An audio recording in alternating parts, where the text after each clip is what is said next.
Alhamdulillah, wassalatu wassalamu ala rasulillah. Bonjour tout le monde, assalamu alaikum wa rahmatullah.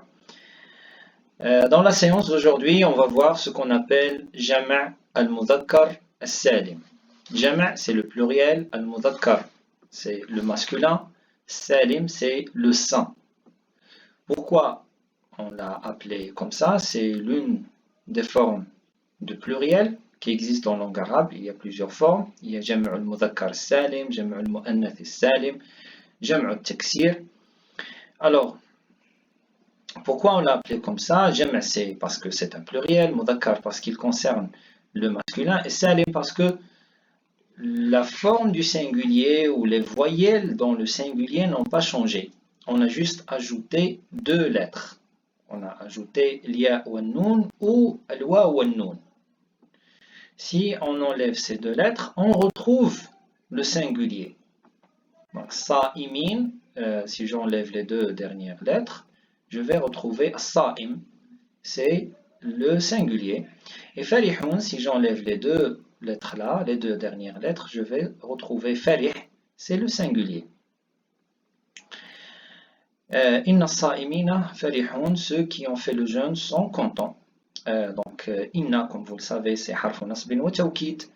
Le premier mot qui va suivre ici, ça va être ismuha, et donc il est mansoub. Le deuxième, ça va être khabaruha, et donc il est marfou. Mais qu'est-ce qui indique nasb ici? C'est l'ya. Je dis sa'imun, sa'imin. Qu'est-ce qui a changé? C'est le waw et l'ya. Ici, j'ai l'ya. C'est ça ce qui indique nasb. Et farihun, farihin. Ici, qu'est-ce qui indique rafa'? C'est le waw. C'est plus le fatha, comme dans le singulier. C'est l'ya. Et rafa' c'est plus damma, comme dans le singulier, c'est le waw. Donc, inna harfu nasbin wa tawkid, as-sa'imina ismuha mansoub wa alamatu nasbihi l'ya. Farihun khabaruha marfou' wa alamatu raf'ihi al-waw. Donc, c'est ça la règle en ce qui concerne Jama' al-Mudhakkar al-Salim. Il prend l'ya sous l'état de nasb et il prend le waw quand il est sous l'état de rafa'. Je passe à d'autres exemples, Inch'Allah. Donc, intasara al-muslimuna. Intasara, c'est gagner une guerre, être victorieux. Al-muslimuna, les musulmans. Intasara al-muslimuna. Intasara fi'l mad, mabni ala al-fath. Al-muslimuna, fa'il. Le fa'il, comment il est? Il est marfou'. Fa'il marfou'. Wa alamatu raf'ihi al-waw. لأنه جمع مذكر السالم. Mais parfois je n'ai pas besoin de le dire. Donc je dis مسلمون فاعل مرفوع علامة رفعه الواو.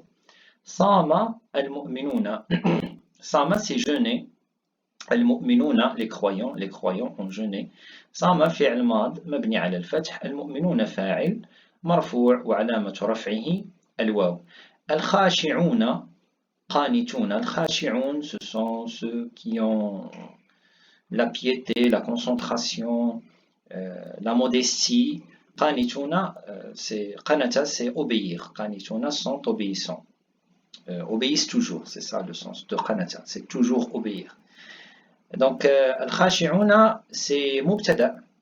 Et qanituna, c'est khabar. Donc, mubtada marfou' wa alamatu raf'ihi al-waw. قانتون خبر مرفوع وعلامة رفعه الواو. Donc vous remarquez à chaque fois où j'ai جمع المذكر السالم مرفوع, j'ai le waw. J'ai le waw ici, j'ai le waw ici, j'ai le waw ici, j'ai le waw ici. علم الصابرون.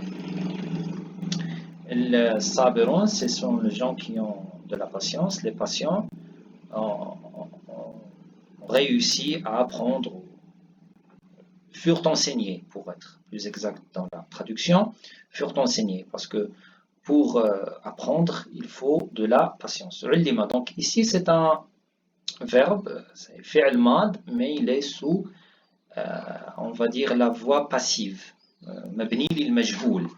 Donc fi'l mad mabni ala al-fath, as-sabiruna fa'il marfu' wa alamatu raf'ihi al-waw.